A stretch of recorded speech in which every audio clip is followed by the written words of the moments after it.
Hi, it's Johnny Flynn. I'm on the Duff conference call. Senate Majority Leader Duff. Of course, he invites mostly Democrats. I've been asking him questions for years he's never answered. But I'm in the queue to ask a question. I'd like you to listen because it's about COVID, folks. Can't second guess biotechnology problems, and I'm a biotechnology analyst by trade. I own a biotechnology brokerage firm that invested in Regeneron, Select Therapeutics, all 3 private placements, a Sheffield biotechnology vaccine. Hi, I'm Johnny. Pleasure. Thank you. Hi, John. Can I take your question? Yeah, I live in the 140. You know, District 140. We have 285 people sick with respiratory ailments during the pandemic. You know, one of our guys died 6 days after his shot. Ezra Priest, recently, he died 6 days after his COVID shot.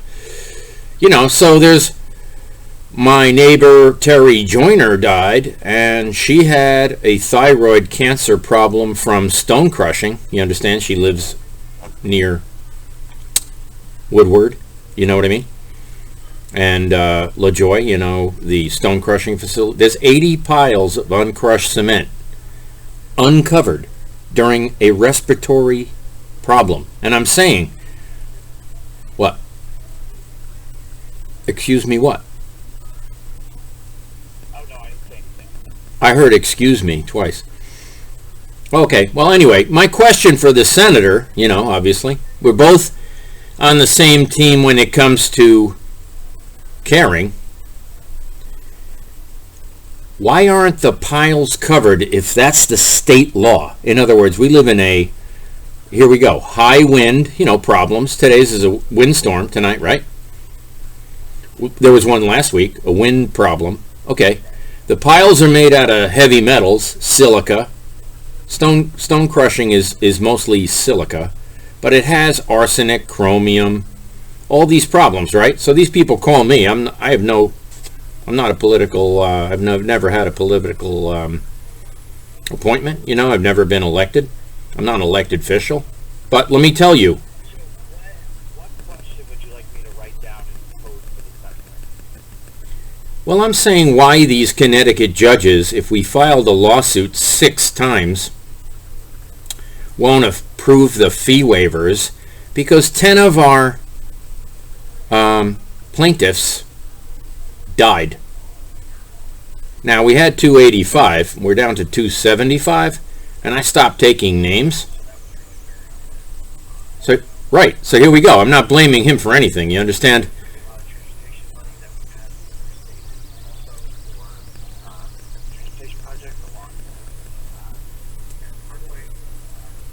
Wow. What he's funding, transportation stuff.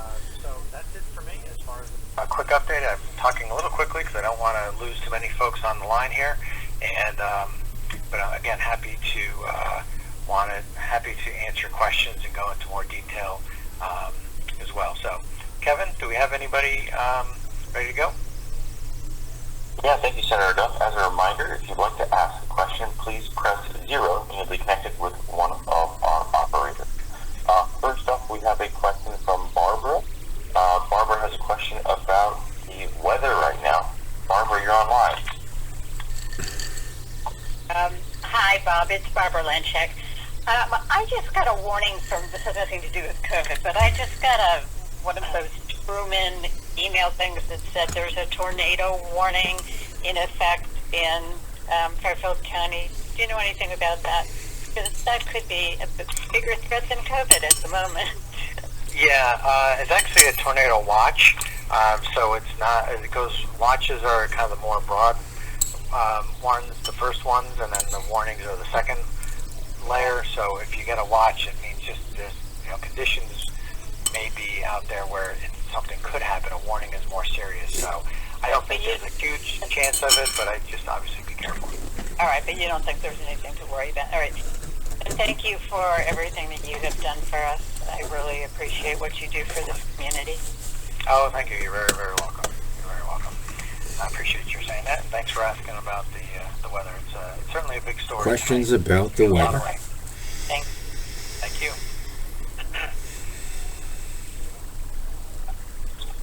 Great. Thank you, Barbara. As a reminder, if you'd like to ask a question, please press 0. Next up, we have a question over email. We have a question from Ken. Ken is asking about the new budget that was passed, and if you could provide an update. Sure. In addition to some of the updates I already gave, and I thought, Norwalk did very well in the state budget. Again, there were no new taxes in there, and the fact that direct municipal aid to Norwalk increased over 29% in fiscal year 22 and fiscal year 33% fiscal year 23, which means that helps keep property taxes down, and that helps to invest in areas that are important for residents of the city. I think that'll be very, very helpful. In addition to that, Norwalk was, I think, the biggest gain percentage-wise in the entire state of Connecticut with this increase. So that is very important. Also, our education cost sharing, which money goes to right to the schools, accounted for a $500,000 increase for this year and a $1.1 million increase for next year. Those are things for operating funds. And like I said, there's money in addition to that for $10 million to the school construction grant for the new Cranberry School, $1.1 million for Merrimack Elementary School, and there'll be money. There's money that we just did for Jefferson School, and then there's money that we've done for the new Norwalk High School. So the good thing is that we're working together with the mayor and the superintendent on a school construction plan to help remedy 40 years of neglect with our public schools, because whether you have kids in the schools or not, 40 years of neglect? Between property values as well. That isn't true. So, anyway, I'll end there. And Kevin, who do we have next? So next up, we have a question from Claudia. Claudia has a question about COVID variants. Claudia, you're on live.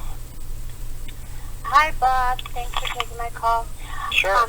I had a question regarding the COVID variants. With the hospitalizations and the testing being done, are any new variants other than Delta showing up? Yes, there are. We haven't seen any. That's a great question. We haven't seen any. Well, yes, there are. Variants here in Connecticut, as far as I'm aware. Oh, yes, there are. Anything more than say one or two of anything besides Delta. Delta right now, and the mayor puts out a report every Friday, which you can get on social media. You can also, if you go to norwalkct.org, and you can sign up to get press releases from the city when they put press releases out, and you can do it by topic on what kind of topics you're looking for.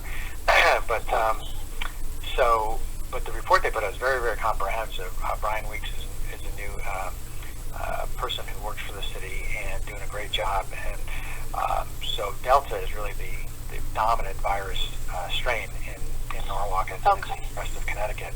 So I will say, though, that I am having a Facebook Live conversation on Tuesday, September 14th at 6 o'clock with Dr. Salazar from the Connecticut Children's Medical Center. And we're going to be talking mostly kids issues, but I'm sure that we'll be talking about whether Lambda is coming to Connecticut and what that looks like, or if there's other things that are coming. The biggest way to beat these strains is for folks to get vaccinated and for us to get through the herd immunity. So that's what I sure did. Well, thank you. I appreciate that. Yeah. Encourage everybody else to get vaccinated as well. Oh, everyone I know has, so that's a good thing. Yeah, thank you. Yes, and along with the variants, any more news about boosters coming along? Well, so yes, the boosters I think will be available in mid-September, from my understanding. So there's two different groups that I just learned about, and this is kind of interesting. So folks who are who want to hear about this, there's folks who have who may be medically compromised, meaning that you've had a disease or you've had a transplant, an organ transplant, or some other way you're medically compromised. Right. You may need a third shot. That's a little different than the booster. It's all the same thing. It's the same No, it's same not. dose, same everything, but they're calling that the third shot. It's not For the those same. of us who are not medically compromised, we will then be being said we can get a booster shot probably after mid-September. So some people are getting their third shot now who are medically compromised, and those who are not medically compromised will be asked to get their third shot, or their booster shot, after September 15th, I believe it is. Okay. And then I had one final question about something else. Regarding of the money, the infrastructure money that's coming to the state, it's great, and schools and lots of things need help. But is there a general process in place for awarding contracts? Is there just one main process, or is it by city, or how does that work? City or county? That again, I'm sorry. Yes, regarding projects, infrastructure projects, is there one main process for awarding contracts, or is it by city or county, or how is that? Oh, you're talking about like a federal, like on the infrastructure bill? I don't know that's all been worked out yet. Okay. I would generally, the money is sent by the feds to the state administers that funding. Right. But I think what will probably happen is our federal colleagues, once the bill is passed and the president signs it, will probably have town halls and probably teletown halls like this, so they can explain it in more detail of how it's all going to work. Because I think, as I said in my opening, there's going to be the regular kind of 80-20 grants that we normally do for Connecticut for projects, but there'll also be some competitive grants also that are going to be separate in how they're handled. So I think it's. I don't want to speculate yet on how that's all going to work out. Okay. All right. Well, I'll pay attention. Otherwise, I'm making it up. Okay. No, that's fine. Don't do that. Thank you so much for answering my questions. That was it, I think. Okay. Thanks so much. All right. Thank you. All right. Bye-bye.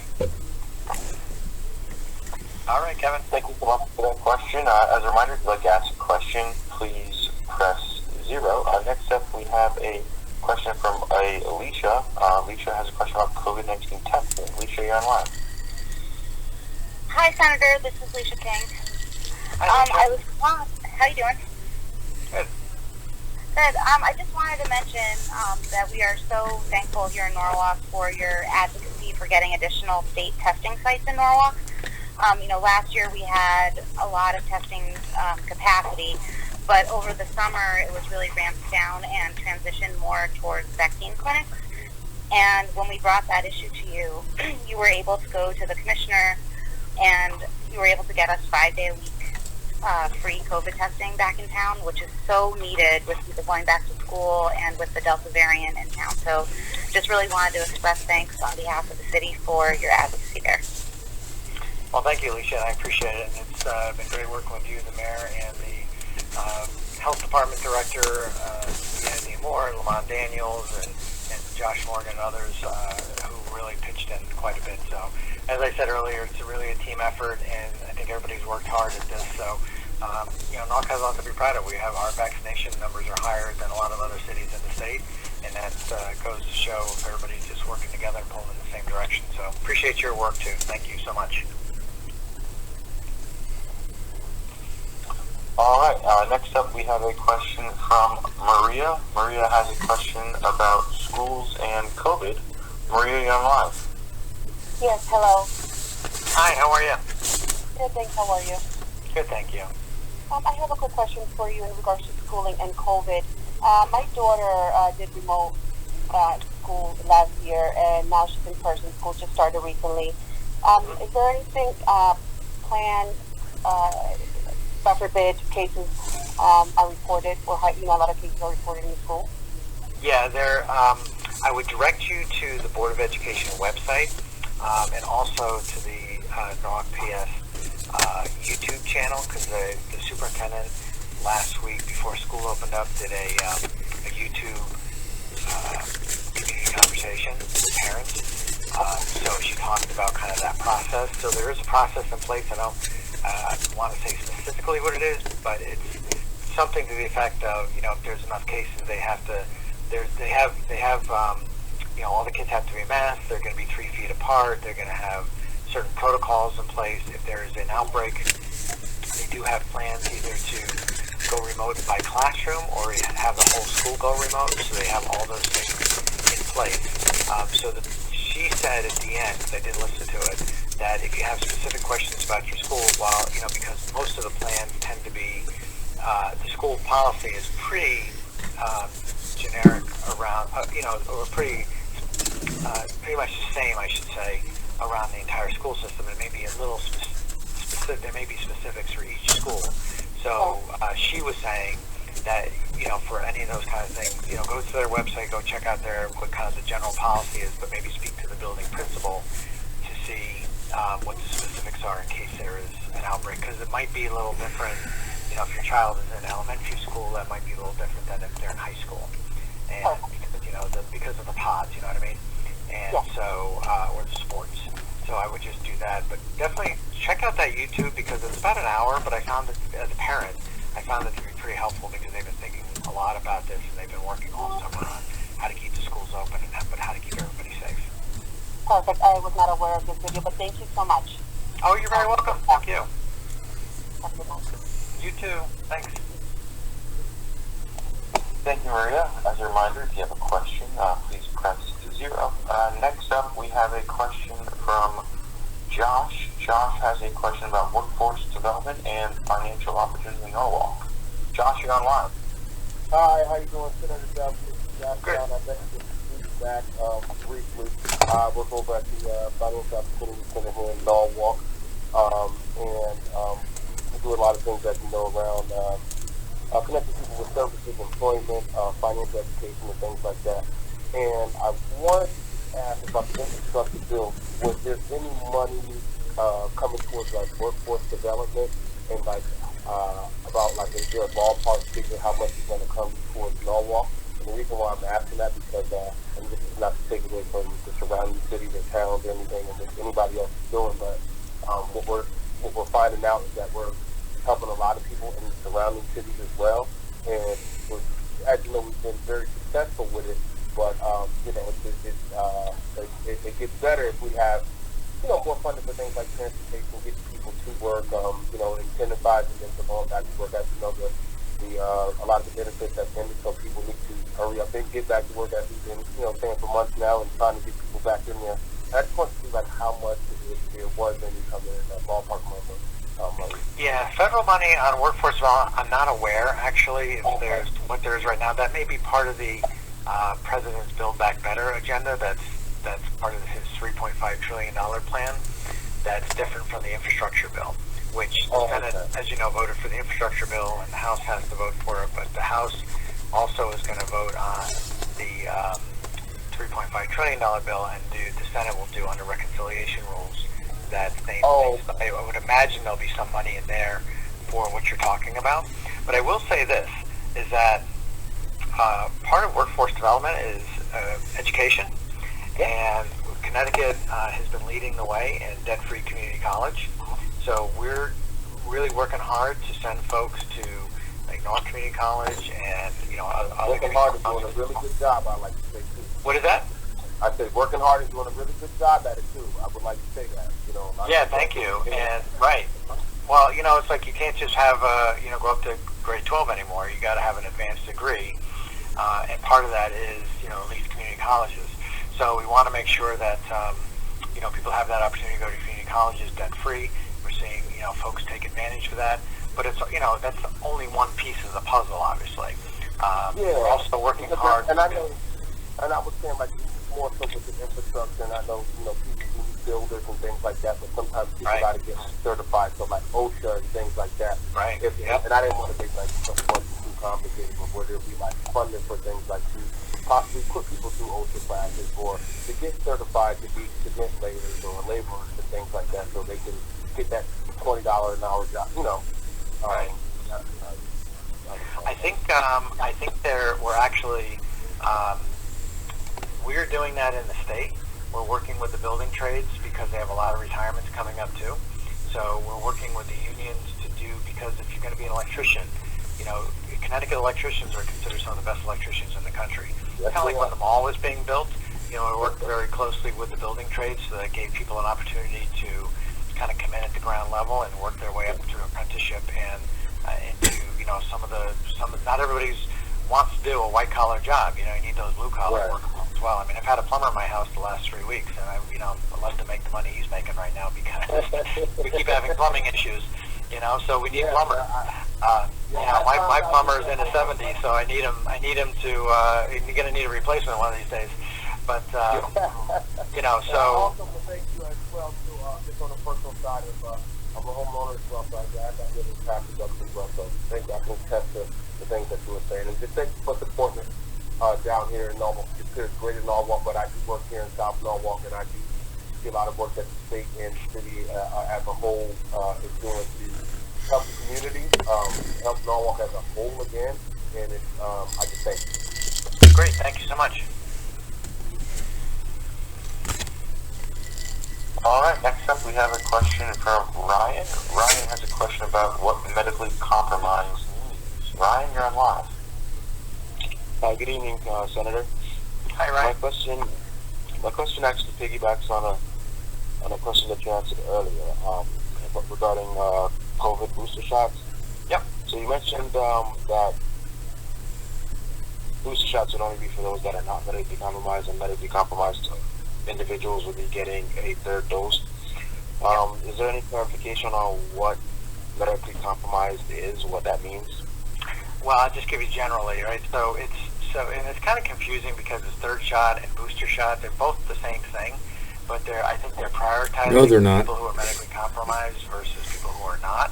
And the ones who are would get the third shot, and the ones who are not will get the booster shot, even though they're the same thing, but the timing is a little different.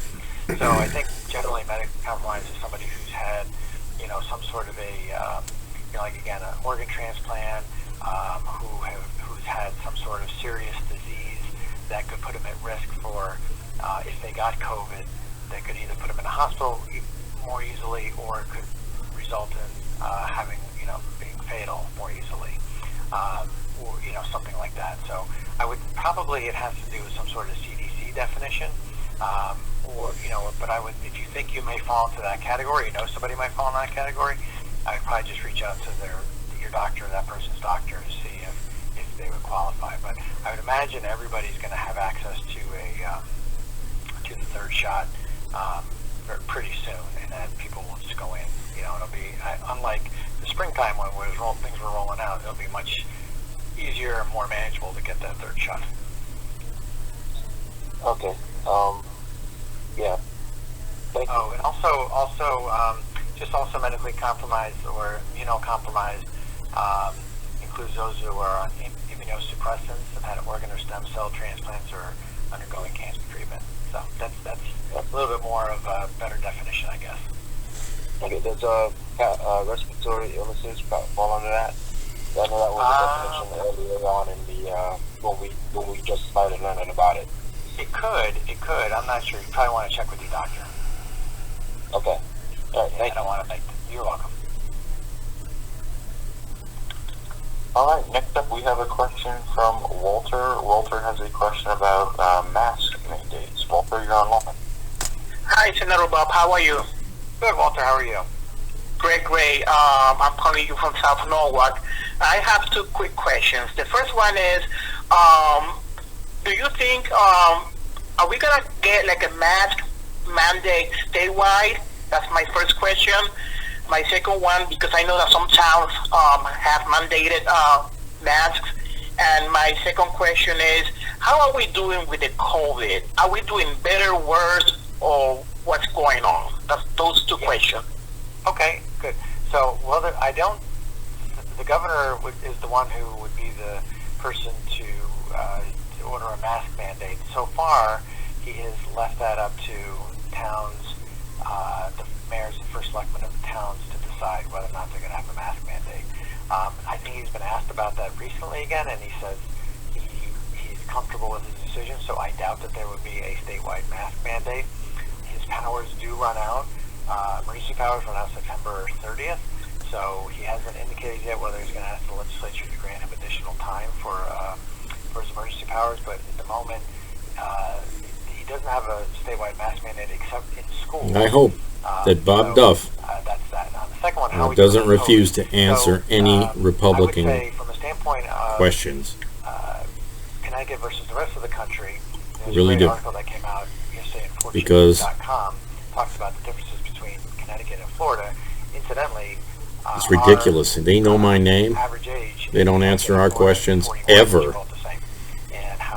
And we have questions that are quite serious. There was an assault on election day that we want answers for. Better than the rest of the country because our vaccination levels are much higher. As far as how are we doing now versus say the springtime, our COVID numbers are way up from the springtime, and it's really mostly Delta. Delta is probably 90% of the cases that we're seeing here in the state of Connecticut. So that's why the masks are going on. I prefer a statewide mask mandate personally. I'm glad we're doing it in the schools. We want to make sure that we. How do they know it's Delta? Have to get vaccinated, and they don't know. Municipal workers and statewide workers, because the more people get vaccinated, the faster we'll get this behind us. And so hopefully what we'll see. The test doesn't differentiate between Delta and non-Delta. High, 4-point-some%. Today they came way down, and so I think we're hopefully, fingers crossed, we're going to start seeing those numbers come back down again.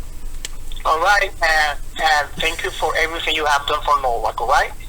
Thank you, I appreciate that. Thank you so much. You have a good one. Bye-bye. You too, bye. All right, next up we have a question from Joe. Joe has a question about corporate growth in Norwalk. Joe, you're online. Hardly a COVID question. Good, Joe. How are you? How you in there? Good. I've been reading lately about corporations moving back into Stanford, or moving to Stanford, whatever the case may be, and some up in Danbury. Norwalk seems to be a standstill. Is there any indication that actually some are actually moving out? Are there any indications that maybe some other activity coming in, either corporate or some form of business coming in back? Yeah. Yep. No, I appreciate that. I think that we've certainly seen a lot of residents move in. I've been a residential realtor for 25 years. Yeah, they're all coming out. They're all bailing out of New York. Yeah. Right, and so I think we've seen some companies definitely coming to Stanford for sure. I think you're going to see. I'm not sure that any companies are left. The last one I know that left was Diageo, and that was a huge mistake for them to leave. But as far as like our office space, I think on Merit 7 we have over 1 million square feet of office space. That seems pretty full. I think in Stanford you're seeing a little bit more announcements there because they had a higher vacancy rate than Norwalk does. I don't know what Norwalk's vacancy rate is, commercial vacancy rate. But I think that people view Norwalk as a growing city, as a great place to do business. Obviously, people coming out of New York, they look at Stanford first because it's a little bit closer to New York.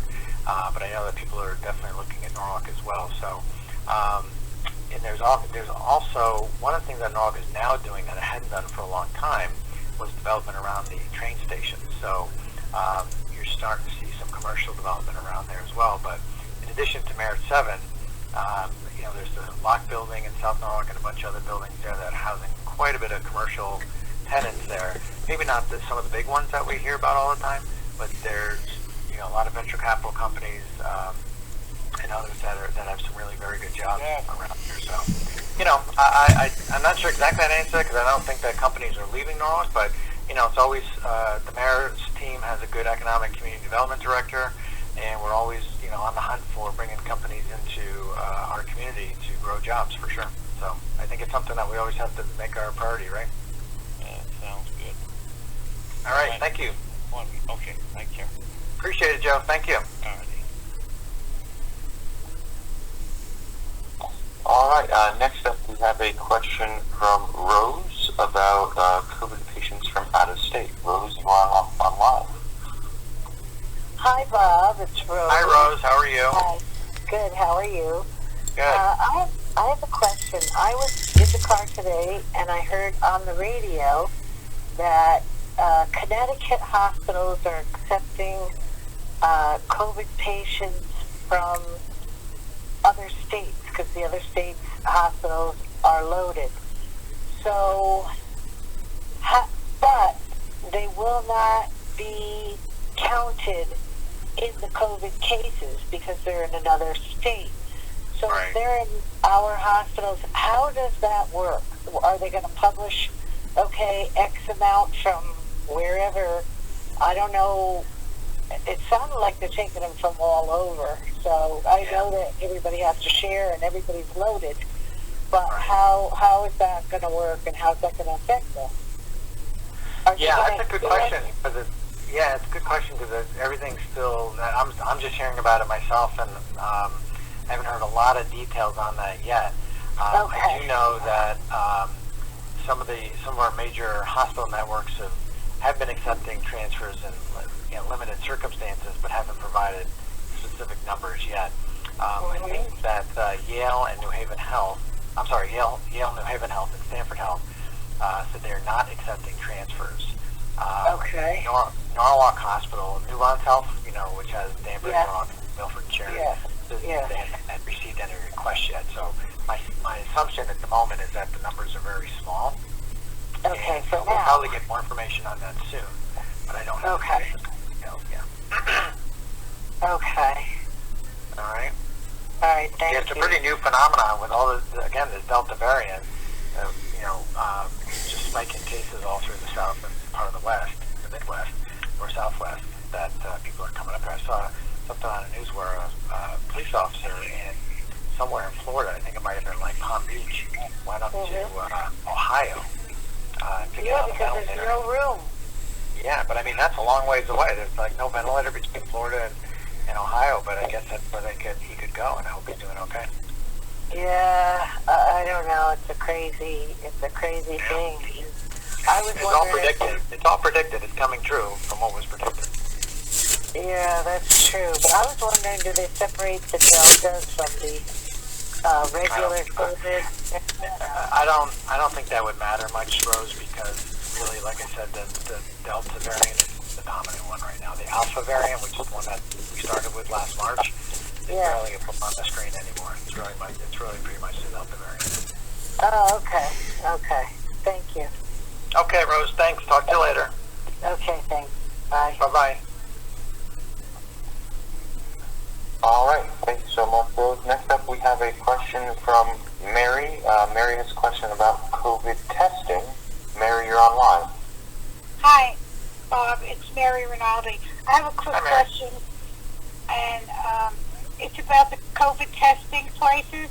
Now, if I go to have a test done because I was in contact with somebody who has COVID, and even though I had my shots and they had their shots, do I have to fill out that form? I would imagine so. It's just coming back, but it's done by the same SEMA-4, I think it is, and so I would imagine it'll be the same protocols because they got to have a way to contact you to tell you what your results are. That's true. Okay. I thought I could give them my card and they would have the information there. But no, okay. Right. Yeah. Okay, no incognitos here. All right, thanks, Mary. Thanks for everything you do, and hugs to Molly. Oh, thanks. I'll let her know you're giving her a big hug. Thank you. Okay. Bye. Thank Bye-bye. you, Kevin. All right, next up we have a question from Brandon. Brandon has a question about Metro North. Brandon, you're on live. Hi, Senator. How are you tonight? Good, Brandon. How are you? Good, thank you. Thank you for doing this tonight. Sure. I just had a quick question. I had heard that there are some plans going on for the Metro North trains, and I just wanted to see what the plans were. I heard something that the governor had said. I just wanted to see if you could get some details on that. Yeah, no problem. So just recently, it was just announced that trains are back. We call it like the schedules. Is that what you're asking me about specifically? Oh, the schedules, and I heard that there was some funding going to them. Oh, okay, yeah. So on the scheduling piece of it, we just went up, I believe, to 86% of back to regular service again. And it's something that Senator Will Haskell from Westport and I and others have been pushing the administration and also the administration and others, Metro North, to get back to a better schedule because, part of the reason why traffic is just so unbearable right now on the highways is because Metro North is not where it needs to be. So we're pushing to get also back to 100% service again, especially the fact that all these people have now moved into the area who are probably commuting. We need to get back to 100% service again. So that's going to be really important for us. So we're going to keep pushing on that. But I'm glad that it at least got back to 86%. on Metro North, I think what the genesis of the question is probably from the infrastructure bill, and there will be money in there for trains and not just highways, but there's going to be a huge investment. I think the largest investment for Amtrak will be part of the Northeast Corridor, and then there's going to be money in there for fixing more work on Metro North and others. I mean, the state has invested a lot of money in Metro North over the years on new rail cars. The catenary project that had been going on for over 20 years is finally finished, which I can't believe I'm saying that because I think I was in college when that started. And so that's finally done. And so there will be, more money for public transportation. And I think that's just, great news. So it gives people alternatives to driving. So did I answer your question? Oh, yeah, perfect. Thank you so much, Senator. Okay, thank you so much. Have a great night. You too, thank you. All right, thank you so much for that question. We only have time for a couple more. Next up, we have a question from Sebastian. Sebastian has a question about development around the train station. Sebastian, you're on live. Thank you very much. Good evening, Senator. Thank you for taking my question. The question is around the topic you just were talking about. Well, since we were the first on the call, regarding public and we're 36 minutes into the questioning, South Norwalk to be added to it's pretty obvious you won't answer any questions. Yeah, that's a great question. That's a great question. He pulled the Travis Sims. A lot of that is driven by the city right now, so I have to defer some of that to what's happening at the planning and zoning office as relates to development. But there is some transit-oriented development going on in South Norwalk around the train station, which should provide more parking for commuters. It's not something that's going to happen tomorrow, but it is in the kind of the medium to long-range plan to build some, whether it's apartment buildings or commercial space, but to use some of that for commuting, for parking, and also for the parking for the needs of those buildings. So it's kind of shared parking. So that's on both. So there's plans on both sides of the train station for that in South Norwalk. In the East Norwalk, the East Avenue Bridge is going to finally get replaced, and there will be some additional parking as well. When that happens, I can't say right now because I know that. Boy, this is going to be embarrassing for him. Because of what's going on with COVID, but I know that's going to be happening. I mean, there are people dropping dead in the 140, and he hasn't helped a single family. Parking is one of the biggest issues that we have when it comes to, I want people to take the trains, but we don't have enough parking for them. So we're looking at a number of different kind of solutions on how to address that. But I think South Norwalk, there's some good plans that the city has to address the parking issues. The funny thing is that when they built that parking garage in South Norwalk, everybody laughed at the city and said, you'll never fill that thing up. Now there's a waiting list. So it just shows that people will take the train when you provide that parking. So we're going to continue to work on that, and we'll work on that together as a state and also as a city to address that, because it should not be acceptable to have 2, 3, 4 year waits for a parking spot. So I agree with you. Oh, and then also I should say that the Merritt 7 train station, if you haven't been by there, you should go see it. There's going to be additional parking there as well if you live in the Cranberry or Broad River or Silver Mine area. Okay, thank you. All right, Kevin, what do we got? Thank you. All right, next up we have a question from Yaniv David on school security budget. Yaniv, you're on live. For COVID? Hi, Bob. Good evening. This is Yaniv. Good, thanks for your time tonight. My question is about, you mentioned the budget for schools in Connecticut. Yeah. And I was wondering about if there is any allocation for some decent security and safety in schools. As we all know, and it's unfortunate that mass shootings happen across the country. And I personally haven't seen any effort or any I'm going to get more shrimp fried rice. I'll be right back. Yep, no problem. So there's two parts to the answer to that. One is after the Sandy Hook shooting, we did gun control, mental health funding, and also school security. So I think the state has allocated over $50 million since Sandy Hook to schools all across the state of Connecticut, including Norwalk, that has resulted in what's called, hardening of the schools. You don't want to make them prisons, but you want to make them a little bit more difficult to get into. So for locks or for security cameras or windows that need to be changed out or whatever, a lot of that's done. And as we build a lot of our schools, you're going to see more of those kind of efforts underway with the schools as well. So that's one part of it. So it's kind of like the capital cost, that. On the operating side, which is, the education cost sharing formula and things like that, that would be more of a local decision to decide the money that, I help bring back to Norwalk for education or to the city, whether or not they're willing to pay for school resource officers or whatever for school security. So I know that in the schools there's private security, that when you walk in you have to hand your license and you got to wear your badge, wear a sticker and all those kind of things. And then also there's generally the schools have school resource officers as well, to kind of, walk through the schools and make sure that they're being held secure. So that's more of a local decision from the Board of Ed, how they use their resources. But as far from the standpoint of the state has spent, tens of millions of dollars on hardening costs to make sure that the infrastructure of the schools are safer and more secure and keep students safe. Okay?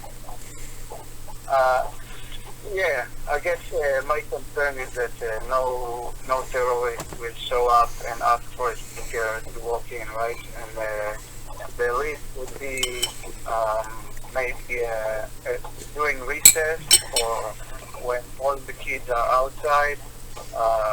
If there is no, decent plan, yes, I think the police should be more visible and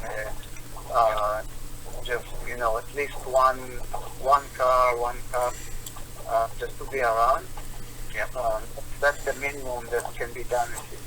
This is just my idea, because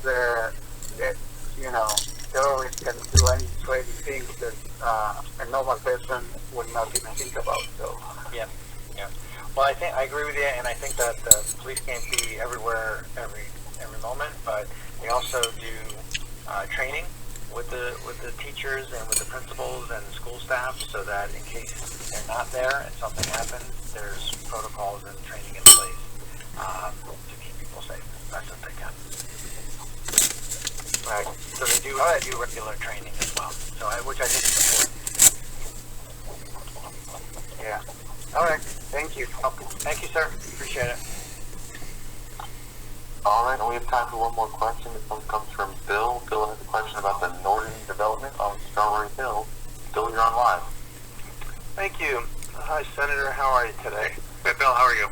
So, they're not going to ask us a question. I talked to some of my neighbors, and there's this proposed project on Strawberry Hill, Bill Norton or Catherine Gibbs buildings there, about this distribution center. It seems to have, I don't see the yard signs, but I haven't really heard much about what became of that and perhaps what other options there are for that particular property. Yeah, good question. So my understanding is that it was, that was in front of the planning and, that was in front of the zoning commission earlier this year at some point, right? Probably, I think in the springtime. Right. And so there was it was probably handled pretty awfully from the standpoint of, there was this distribution center, but I guess they wouldn't say how many trucks or at what time. Yeah, it was way too nebulous, and really, it sounded like they were, get it through, and then, you kind of deal with the, right, reality. People were concerned about a bait and switch, right? Exactly. So what I read in the paper was that it was withdrawn at the last minute. Now maybe they read the tea leaves and it was going to get voted down. It's hard to say. But there's, I haven't heard of anything about them coming back, but they wouldn't tell me before they would anyway. So right. What I know is I would read through the media on that, since I'm not involved in any planning and zoning issues. But so I haven't heard anything yet as to what happens now. there's other uses there. I mean, the interesting thing is that there's a data center that's in the back there before you get to the Avalon housing. And, because of the fact that Eversource and Third Taxing District, their buyers meet at the same place, that's a great spot for another data center, which is potential. So there's probably other it just, it looks like it needs, it's become the driver ed spot for my daughter and I. I was just going to say that. And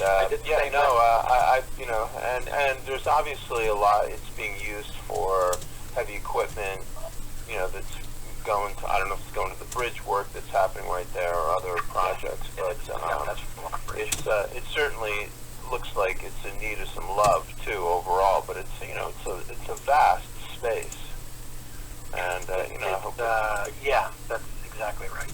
Yep, you're exactly right about that. So I don't know if the city is going to, through their zoning regs, are going to narrow the uses over there or what. It's What a disaster. Probably a little bit of a tough site because there's probably only so much residential you can put there, which would be, the neighbors would approve of. But also that it was a commercial use for so long, I'm sure there's some contamination that would need to be addressed as well. So You support a guy who only supports Democrats. Far exceeds, That's discrimination.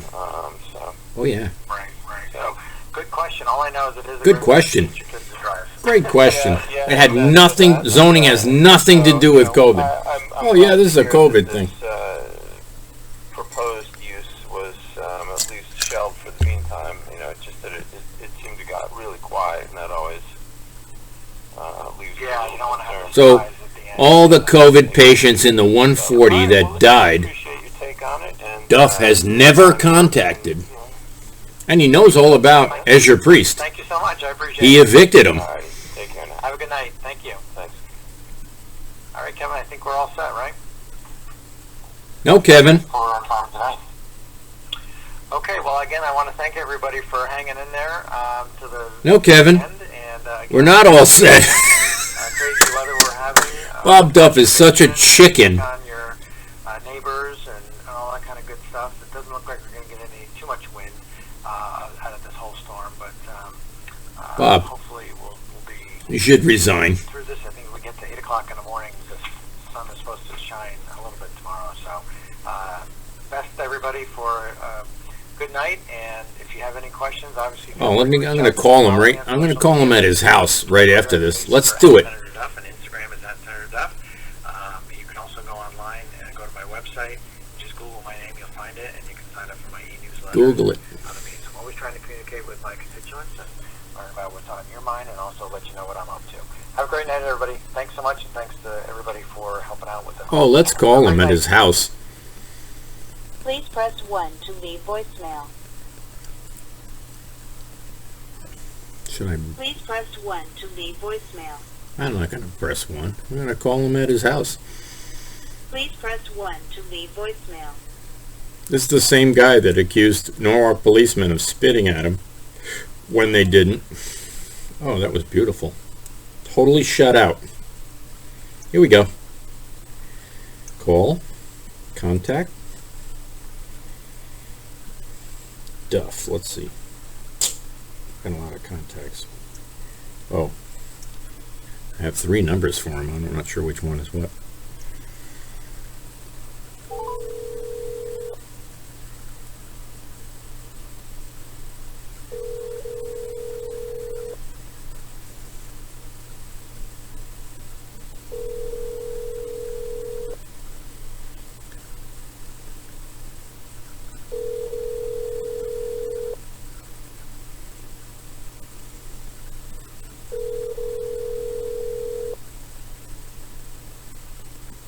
No answer.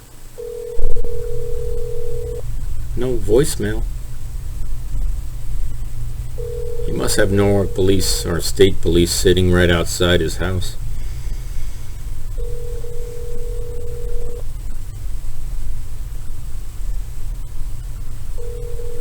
Okay, let's try the other Duff number, huh? That one he is not, obviously not answering. Here we go.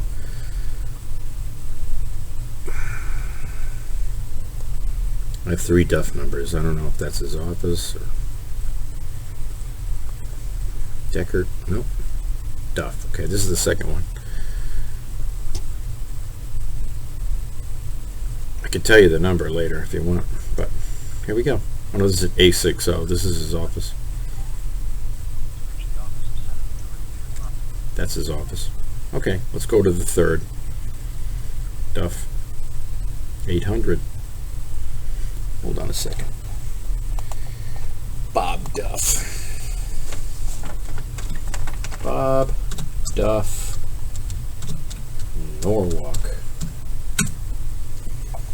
Bob Duff. Capitol Avenue. Closed. Norwalk address. Connecticut Bob Duff. Contact Toilsome Avenue. Here we go. Toilsome. Directions. Oh, that's where he lives. Hold on.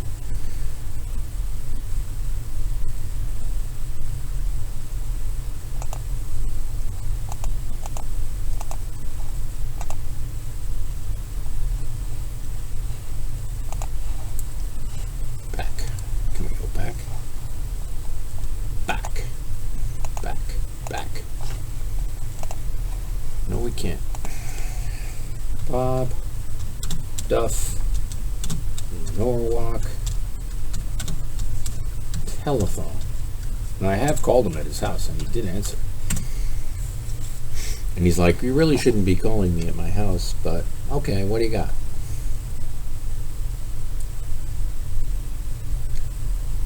Contact Senator Duff. Senator Duff at Darien, Norwalk. Legislative record. Facebook.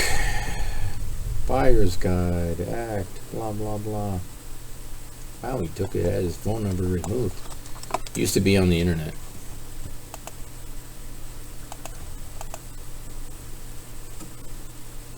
Home. 840-1333.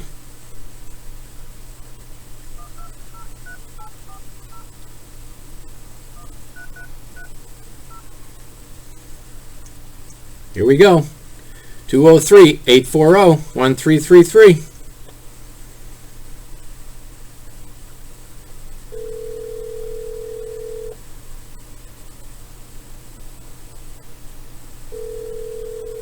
Ring, ring, ring. Let's leave a message.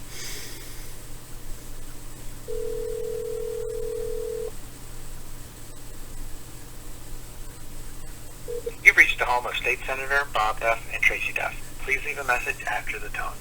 If you'd like to reach me at the Capitol, please call 860-240-0414. Thanks, and have a great day. After leaving a message, you can hang up or press pound for more options. Hey, Bob, it's Johnny Flynn. I participated on your phone call, and I was the first to ask a question. And, you know, like 47 minutes went by, and you never came back, and I waited. And my question is simple. I mean, you took a lot of questions that weren't about COVID, but my question is about the people who have already died. I mean, I know you know Ezra Priest. He was evicted from Cedar Court, and he died 6 days after his COVID shot. But primarily, he's had 6 other people in his family during COVID. 2 of them dropped dead. And all the rest have cancer because they live across from stone crushing on Woodward and Meadow. So I'm concerned that we filed a lawsuit a year and a half ago when COVID was in full bloom. And we filed it 6 times. No judges assigned. 10 plaintiffs have died. Terry Joyner, my neighbor, at 25 Quintard, got thyroid cancer. She has 11 kids. She recently died.